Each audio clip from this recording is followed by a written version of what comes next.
And one more coming in. And just want to welcome everybody today. As Jules's background picture is showing, with the Israeli flag, today is Yom HaAtzmaut, 75th birthday of Israel, which is really quite remarkable. In thinking about it, my family and I were in Israel. We had made Aliyah in 1972, so we were there for Israel's 25th, so 50 years ago. And I remember quite clearly the flyover of the Israeli Air Force, which is something they do every year for Israel's birthday. So I think I saw on Facebook pictures this year of smoke trails that the Air Force did different parts of the country with a heart. But I distinctly remember I was in 11th grade 50 years ago, 11 years old, and I remember the planes in the shape of Hebrew letters Kaf Hey. So we know that in Hebrew, the Hebrew letters have a numerical equivalent. So the Hebrew letter Kaf is 20. The letter Hey is 5. So they were flying around. We were in Ashkelon, the southern coastal city, and I just remember the Kaf Hey of the Israeli Air Force flying by. So it's really quite remarkable for Israel to be celebrating its 75th birthday with the hope of many, many more. Now, we usually say bis 120 for people to 120. We hope that Israel will live a lot longer than 120.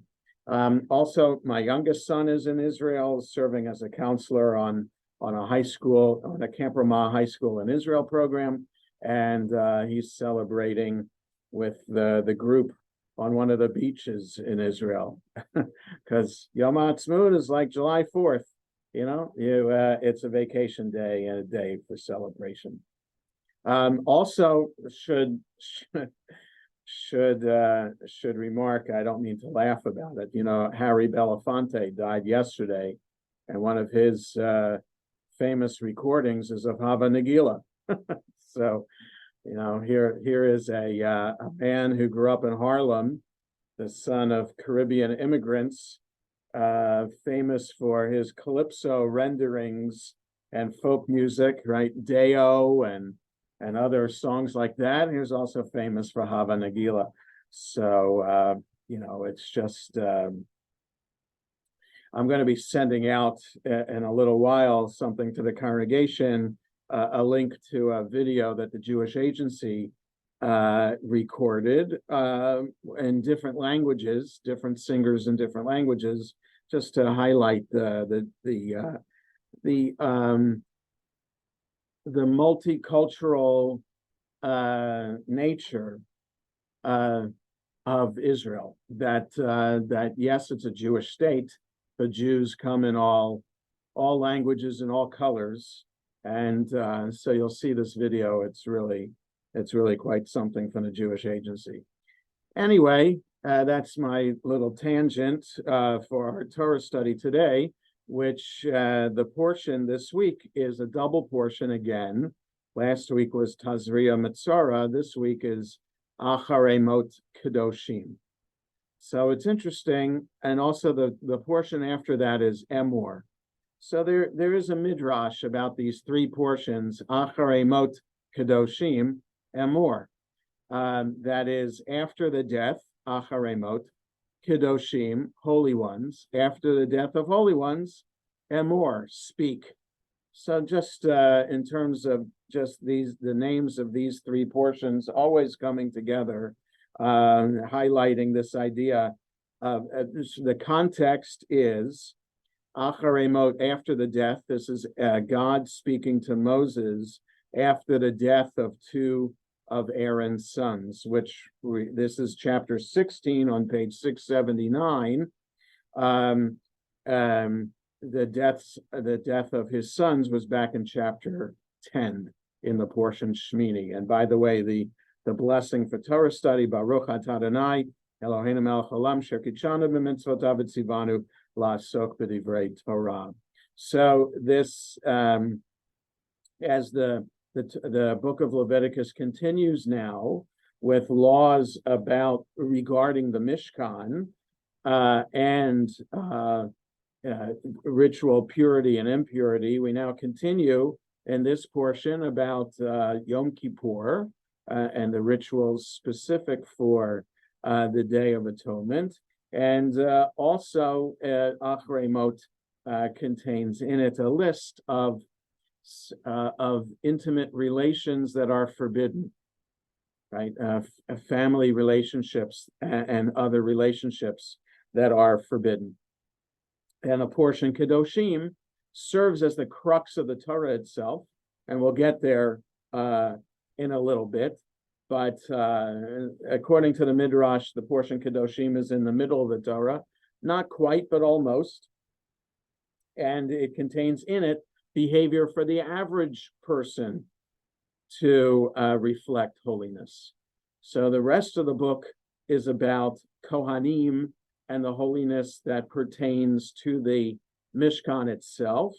Kedoshim is about how everybody else can exhibit holiness in their lives. So like I said, we'll get there in a moment. I want to just begin by looking at the first few verses of the portion in the Hebrew. So again, we're on 679 in the Eitz Chaim, chapter 16 of Leviticus, whatever edition of Chumash you have. Vaydaber Adonai el Moshe, God spoke to Moses, Acharei mot, after the death, Shnei b'nei Aharon, two of the sons of Aaron, Bekarvatam lifnei Adonai vayamutu, when they came close before God and they died. So, if we remember back in chapter 9 or chapter 10, it's unclear what's described there. Did they die? Were their bodies burnt, but their souls? Because the description is not the word vayamutu at that place. Here it is vayamutu, and they died. So this is just the time frame in which this is happening. So Tazria Mitzora then might be a parenthetical note after the death. And now here we're back to the chronology. Vayomer Adonai el Moshe, God said to Moses, Daber el Aharon achicha, speak to Aaron your brother, Ba'al yavo b'chol eit el hakodesh, that he shouldn't come at any time he wants to the holiness, or into the shrine, as it says, mi beit la parochet, behind the curtain, el penei hakaporet, in front of the cover, asher al ha'aron v'lo yamut, which is on the ark, so they shouldn't die. So in other words, tell your brother not to get too close to the ark, lest he die. Ki be'anan era'eh al hakaporet. I'll show myself in a cloud above the cover. Bezot yavo Aharon el hakodesh. This is how Aaron should approach the shrine, the holiness. Befar ben bakar, with a bull of the herd, as how it's translated. Lechatat, for a sin offering.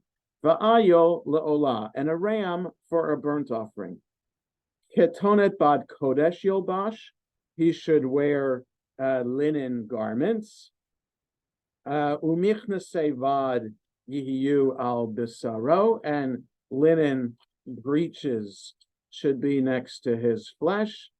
Uva avneit bad yachgur, and he should have he should be girded with a linen sash.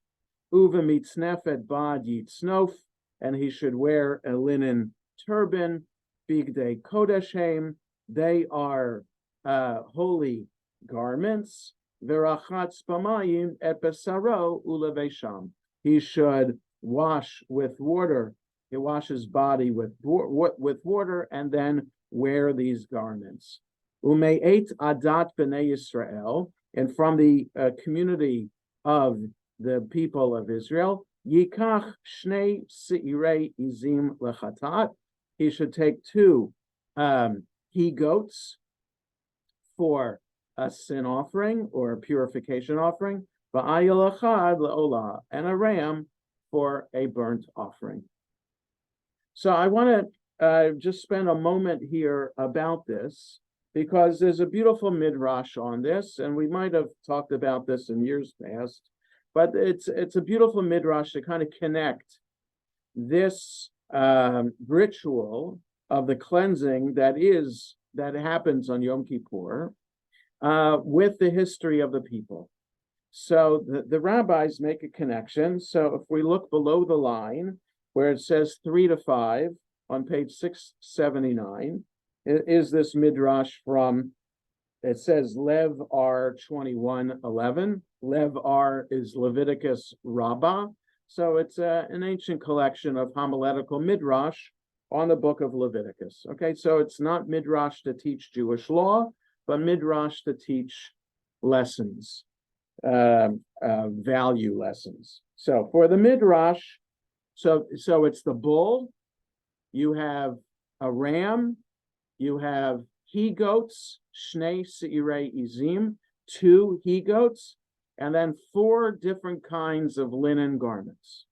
Okay, so bull, ram, 2 he-goats, and 4 linen garments. So for the rabbis, they're saying that this is what those things represent, the animals and the garments. The bull recalls the merit of Abraham's offering in Genesis 18. The ram is a reminder of Isaac's readiness to be sacrificed in Genesis 22. And the 2 goats symbolize the meal Jacob prepared for his father to receive his father's blessing. Okay, so bull, ram, and 2 he-goats remind us of Abraham, Isaac, and Jacob. And the 4 linen garments represent, right? So it's the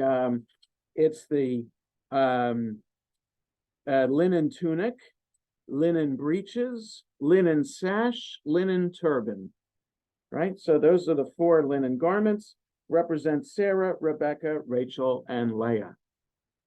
Okay, so we're just thinking about, if we just quickly read, as we did, how Aaron is supposed to be prepared, right? What he's supposed to wear, he's bathing and dressing in a particular way, and then offering these different animals, we just would think, this is just the ritual for Yom Kippur. But the rabbis are saying, no, there's a significance to 4 linen garments and the 3 different animals representing the patriarchs and matriarchs. And so that history is coming to life and being represented in the offering of these animals and how Aaron is dressed. So I think, when we pray the Amidah every day, in every service, 3 times a day, we start the Amidah by invoking Abraham, Isaac, and Jacob's name, and Sarah, Rebecca, Rachel, and Leah's names, and saying that our prayer is coming in context and following the tradition from Abraham, from our patriarchs and matriarchs. In other words, our prayer, no matter how personal and individual it is, for today, April 26, 2023, is not just a personal reflection or response to what's going on in our lives today, but also comes in the context of 3,200, 3,600 years of prayers all the way from Abraham and Sarah down to today. So that, I think, the rabbis put our prayer in context, and first put Yom Kippur in that context, so that it's not just a ritual that will happen that particular year, every year, but rather a ritual that comes, serves as another link in the lengthy chain of Jewish history. Okay, so I think that's so. As the commentary continues, on Yom Kippur we come before God, armed not only with our own merit, but also with that of our ancestors, extending through the generations. Okay, so if we had to say, what is one of the key foundational elements of what it means to be Jewish, it's that we are today a continuation of history. Right, so we can also say that regarding Yom HaAtzmaut, right? Even though Israel is 75 years old, it fulfills the dream in which God commanded Abraham and Sarah back in chapter 12 of Exodus to pick up from where they were in Haran, in northern Syria, and go to the land that God would show them, because that land would be a promise as a heritage for Abraham and Sarah's descendants for all time. So the 75-year-old history of the state of Israel is really the dream from Abraham and Sarah 3,600 years ago that comes into, that we continue to celebrate how it came into fruition today. Okay, so nothing we do is in a vacuum. It's all part of a lengthy chain of Jewish history. Okay, so that Yom HaAtzmaut, which we observe, Yom Kippur, which the Torah portion is describing, is all that. It's not just a one and done ritual, but rather a 3,200-year-old ritual that will continue. Okay, so that's the symbolism of the animals and garments. Okay, and there's more symbolism about the scapegoat. Okay, so let me just read verses 6 through 10 in the Hebrew to understand what we're talking about, and then we'll look at the commentary on verse 10. V'hikriv Aharon et par hachatat asher lo. Aaron would offer or sacrifice the purification bull that he had, and he would v'chiper ba'ado uva'ad beito, and he would atone for himself and for his household.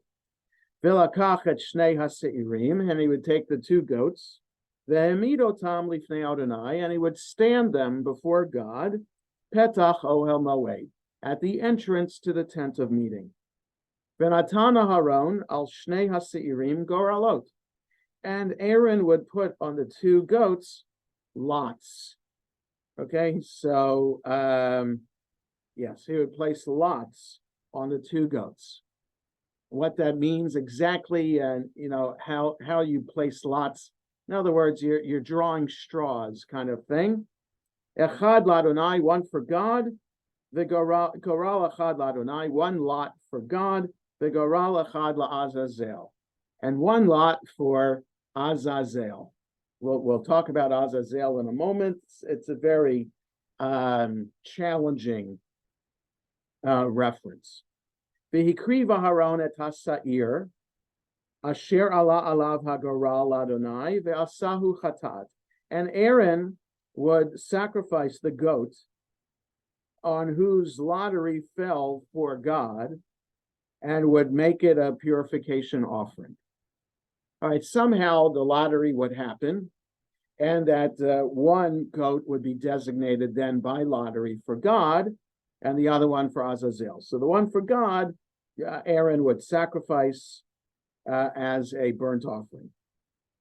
10, V'hasair asher ala alav hagarala Azazel, and the goat upon whom the lot fell for Azazel, Yomod Chai Lifnei Adonai, he would stand it alive before God, Lechaper alav, to atone for, L'shalach oto la'azazel hamidbara, to send it to Azazel, to the desert.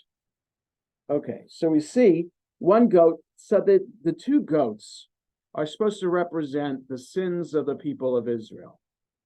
One goat is sacrificed to God, and one goat is driven out into the wilderness. The Mishnah describes exactly how that was done, and there were flags along the way to the Judean desert from the temple in Jerusalem, and flags would wave as the goat proceeded along its way with the person designated to lead it to the wilderness, and then the goat would be pushed off a cliff. And once it was pushed off the cliff and clear that it died in the process, then the flags would be signaling that yes, the mission accomplished, goat sent out and offered in the wilderness. So this is challenging in that the Torah clearly clearly points out how sacrifices only take place in the Mishkan, and secondly, they only happen to God. Okay, so what is Azazel, and why is a goat being offered to Azazel? Secondly, it's clear there's no idolatry, right? We're supposed to rid ourselves of our idolatry. What is Azazel? Perhaps it is idolatry. We'll see below the line. And why, if it is idolatry, why is it allowed to remain part of Israelite tradition?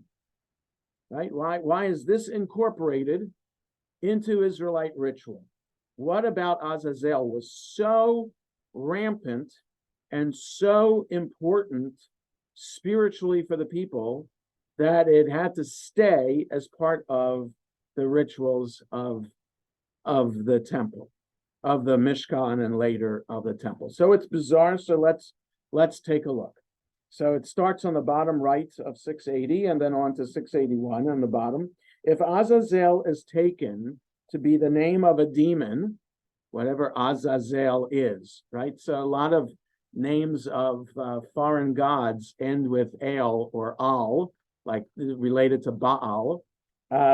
So Azazel, what is that?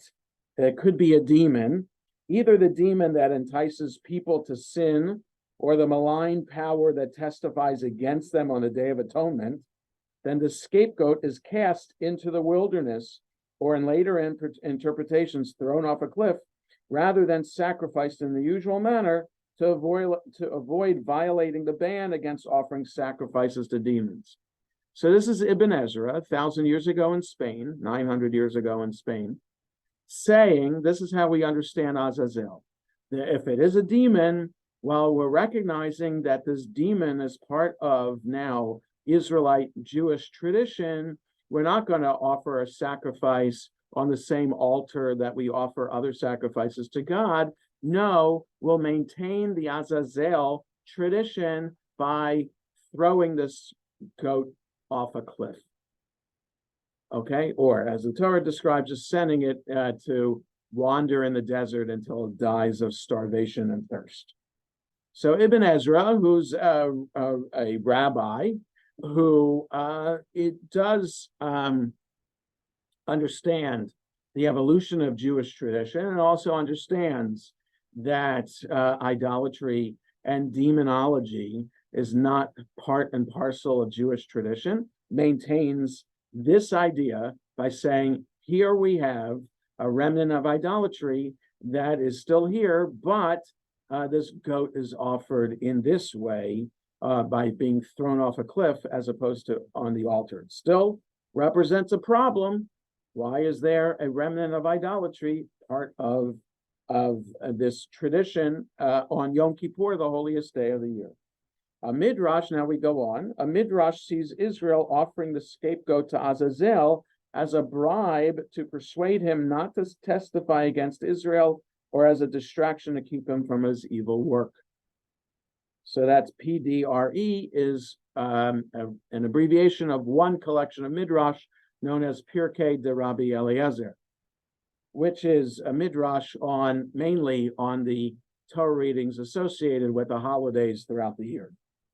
So the midrash, the same rabbis from the other midrashim. So it's a bribe to this Azazel, which could be a precursor to Satan, which is, all these angels that are in God's heavenly court. Satan is the main antagonist against Israel, trying to convince God to do things to test Israel or to test particular people in the in the biblical figures. So this could be a bribe to Azazel. So still a problem.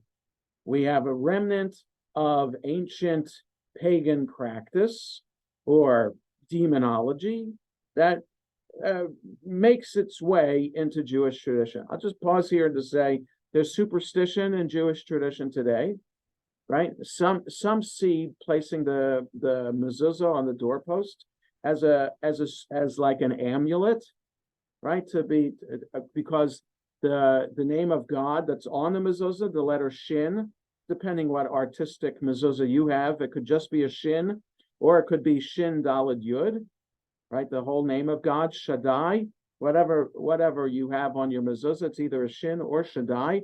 For the mezuzah, Shaddai stands for Shomer Daltot Yisrael, the guardian of the doors of Israel. Okay, so it could represent God protecting, but it could also mean some other kind of superstition about having a mezuzah on our doors. You know, the idea that we go poo poo poo, or the other in modern Hebrew, bali ayin hara, like again without the evil eye. Just the whole idea that there is an evil eye.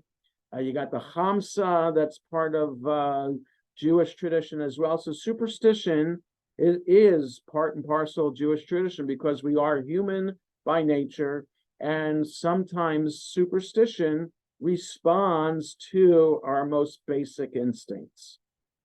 Okay, so that by having an amulet, like a mezuzah on our doors, or even some people wear a mezuzah around their necks on a necklace, and there are amulets for lots of other things too throughout Jewish history, by doing the evil eye, by doing other things like this. And I can't, from Ashkenazi tradition, I'm not up on all the Yiddish superstitions that there are. Just read Isaac Bashevis Singer. Any of his books, lots of demons in Isaac Bashevis Singer's books. They're all part of Yiddish, Ashkenazi, Eastern European, Polish, Russian tradition, that it all gets mixed in there. So Isaac Bashevis Singer just takes these demons and just with his imagination just does a lot. And there's a famous movie about the Dybbuk. So the idea that we could be taken over by a demon within us and need to have somebody come to exorcise the demons from our bodies. So all this is part of Jewish folk tradition, and you might think that the rabbis would fight against it. And I've said this before. Yes, poo poo poo is like against the evil eye. You're spitting against the evil eye. So that if you say something nice like, "Oh, I'm looking forward to celebrating my birthday," poo poo poo, because you want to make sure the evil eye doesn't attack on your birthday, so that you want to celebrate. Who are you to suggest that you should be able to celebrate? The evil eye said, "I'm going to show you." Right. So, okay. I was wondering that for years. Yeah. So that's it. We're spitting against the evil eye as if that's protection against this great evil force out there. So rabbis don't like superstitions, but understand that it's a major part of who we are. And they understand that there are these demons out there too. There are angels and there are demons out there. And there's a whole recipe or cookbook for in the Talmud, in the very first section of the Talmud in Brachot, a whole recipe. If you think that there's a demon in your house, how to go about first finding out if there is one. So you take a cat, you slaughter a cat, burn it to ashes, mix it with different things, and you spread it around your bed at night. If you see footprints of any kind in it, usually bird prints in it, then that's proof that the demon is there. And then it goes on to tell you how to get rid of the demons from your house. So it's fascinating stuff. Just look, Judaism demons. You can Google that and you'll see what comes up about that. So it is part and parcel of Jewish tradition, and it could all stem from this the idea that of Azazel here. So I would just say we might be turned away by this and say, "Whoa, what is this doing on in a description of rituals for the holiest day of the year? And isn't Judaism a more abstract religion when it comes to belief in God, right? God is abstract, not, and certainly there's what is this about angels and demons? That smacks of, medieval stuff, pagan stuff that we should have evolved to be beyond. Okay, so all I'm saying is, on the one hand, that it is part of what it means to be human, that even even today, in our modern times, there are superstitions that we hold on to, and all the rabbis try to do is respond in as Jewish a way as possible to these folk ways and superstitions. So now the commentary goes on and says, what can we see as the meaning of the scapegoat if we do not accept the Azazel as demon theory? So in other words, if we want to say this has nothing to do with a demon because we don't believe in demons and there's no way there would be demons in the Torah, then how do we understand Azazel? It may be a symbol of the evil impulse itself, the tendency to be led astray by the animal part of our nature, by lust or appetite. So Azazel could be this generic name for the evil side of us. And so this is a concrete ritual that we're performing on Yom Kippur, that the Kohen is performing for us, to rid out, by throwing this goat off of a cliff. We are, then that symbolizes ridding each and every individual in the Jewish community of their evil impulse. Okay, still kind of basic and kind of barbaric, but maybe if we understand it this way, we're not giving in to demons, we're not believing in demons, but understanding an evil impulse that we can connect with. The commentary goes on, it may have been believed that words alone were not enough to rid the Israelites of the inclination to do wrong. Something physical had to be expelled from their communal midst, right? So gone are the days, since the temple was destroyed, of physical things that we're doing that correspond to the prayers that we're reciting. All we have today are prayers to recite, and an occasional shaking of a lulav and etrog as a physical thing that we're doing on Sukkot, but there's really no other object that we're praying over or using to represent prayers today, right? We mainly just have words in order to connect to God. And what the commentary is pointing out, that could be something that is lacking today. We need something physical that we need to do. So I don't know, maybe Shabbos candles every Friday night helps with a physical act. Perhaps the Hanukkah candles as well. The breaking of the matzah over the course of reciting the Haggadah around the Seder table. There are physical, and then all the foods that we eat as well on all of the holidays and on Shabbat could also be that way of symbolizing different things. So we're still doing these concrete things today to represent Jewish values. So as the commentary concludes, Hirsch interprets the two goats homiletically. We can follow our sensual instincts into the wilderness, leading to self-destruction, or we can sacrifice our instincts to the service of God.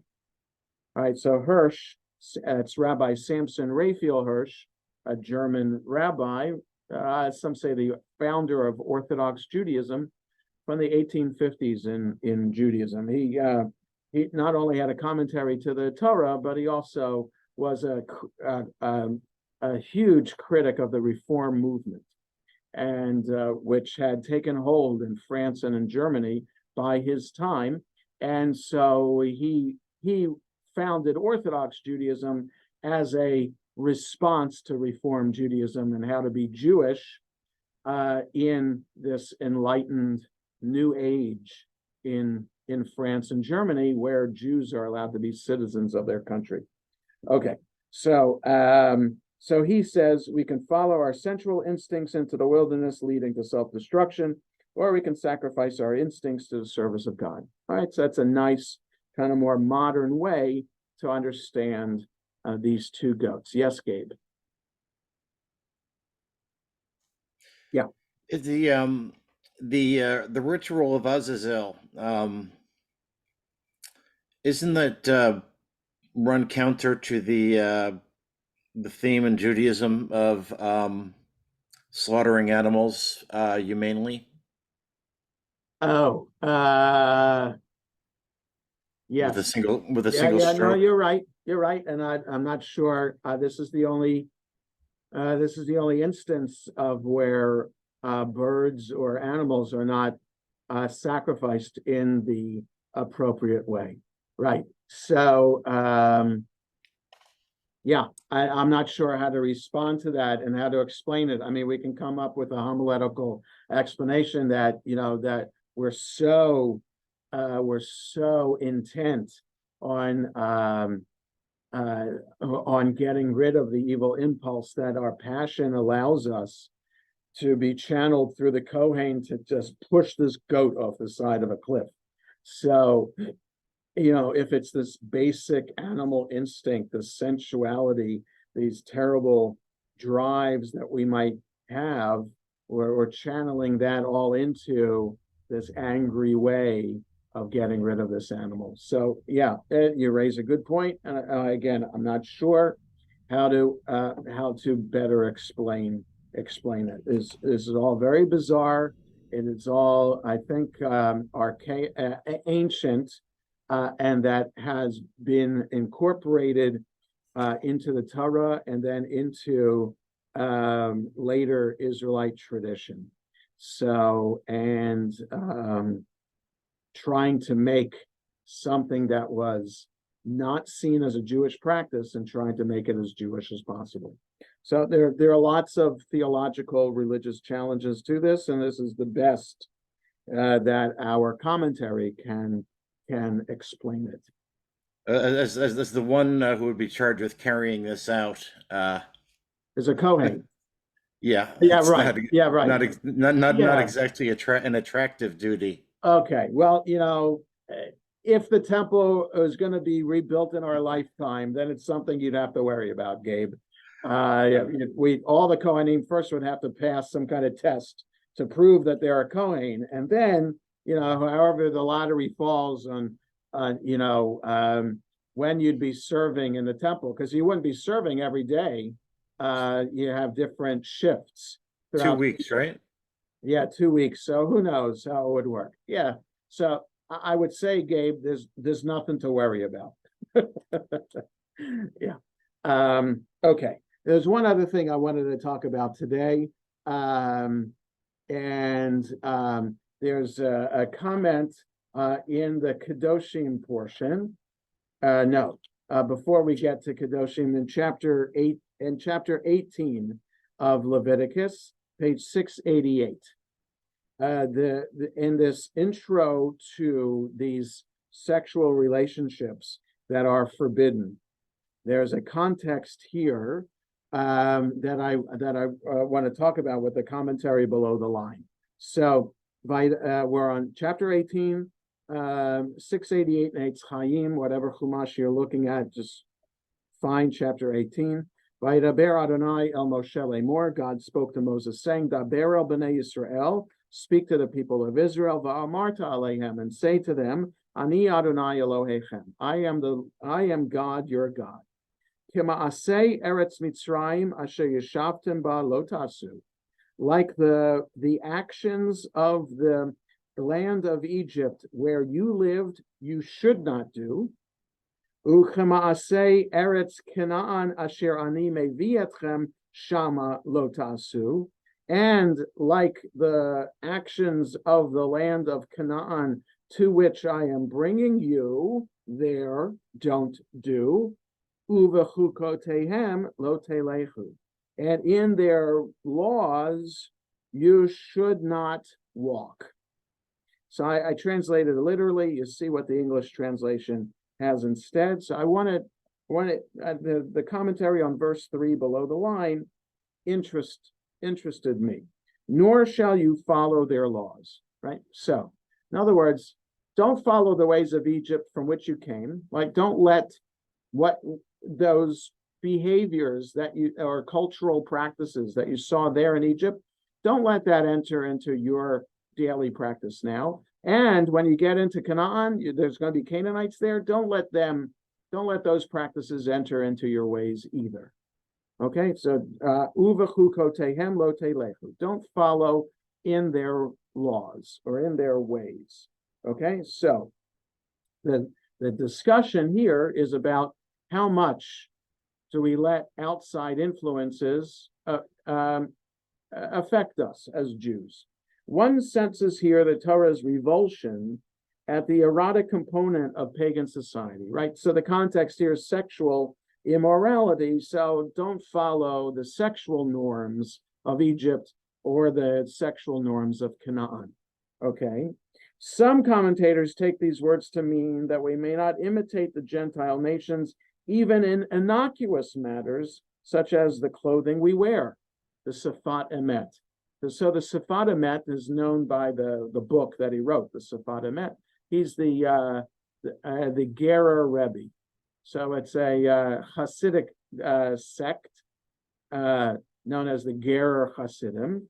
And the Gerer Rebbe, 150 or so years ago, wrote a commentary to the Torah, known as the Sefat Emet, which means the language of truth, or the mouth of truth, or the holy language.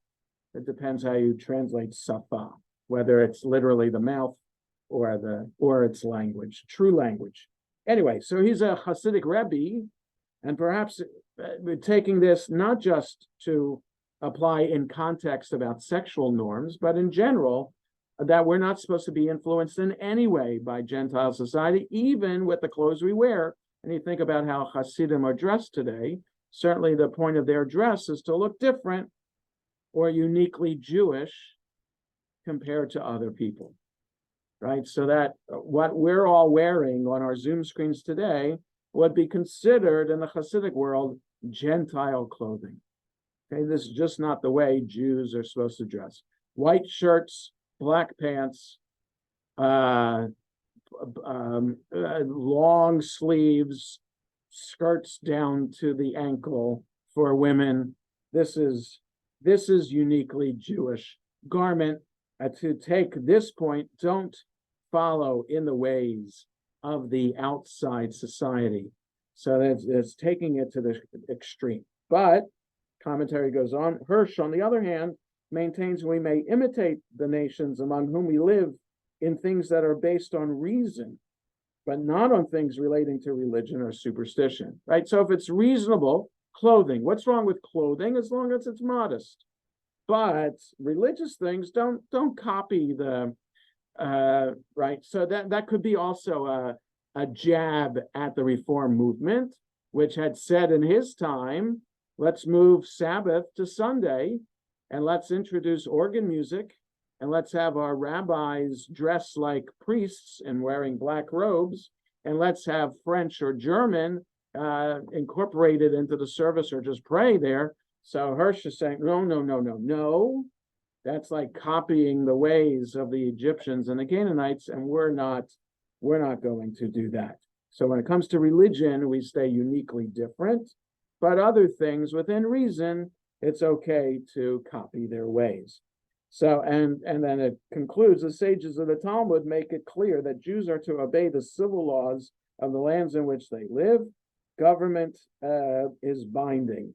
The law of the Gentile government is binding, even as we are to separate ourselves from their religious ways, right? So there's a discussion in the Talmud about whether it's appropriate to copy the ways of the Romans? Are we thankful for the Romans for anything, or should we always be angry at the Romans for destroying the temple? And there's some rabbis who were thankful to the Romans for bathhouses and for the roads that they paved, things like that. So the ways of the Romans, the ways of the Gentile, could be okay. So it's just an interesting idea from here in Acharei, which also carries forward into Kedoshim. How do we be holy? How do we exhibit holiness? And does holiness come from within and defined specifically Jewishly? Or can holiness also be found in the outside world, and we bring the holy from the outside into us? That's the question. And I think most rabbis in the time of the Talmud and to today say there's holiness out there in the world too, that we can also bring in and make part of our lives. So, any questions or comments about anything that we've done so far? Yes, Gabe, and then we'll call it a day. Go ahead. Wasn't the black hat and the black robes Yes. you see in Polish nobility?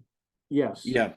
It's, So that was an outside influence. Of course it was. But but once that was incorporated, then it becomes Jewish, and you don't remember, and you're not supposed to remember the outside influence from which it came. So that's the hypocrisy, and not denigrating it, but the hypocrisy of that comment from the Hasidic Rebbe: clothing make us Jewish, but the specific clothing that happens to make us Jewish happens to be clothing of the Polish nobility.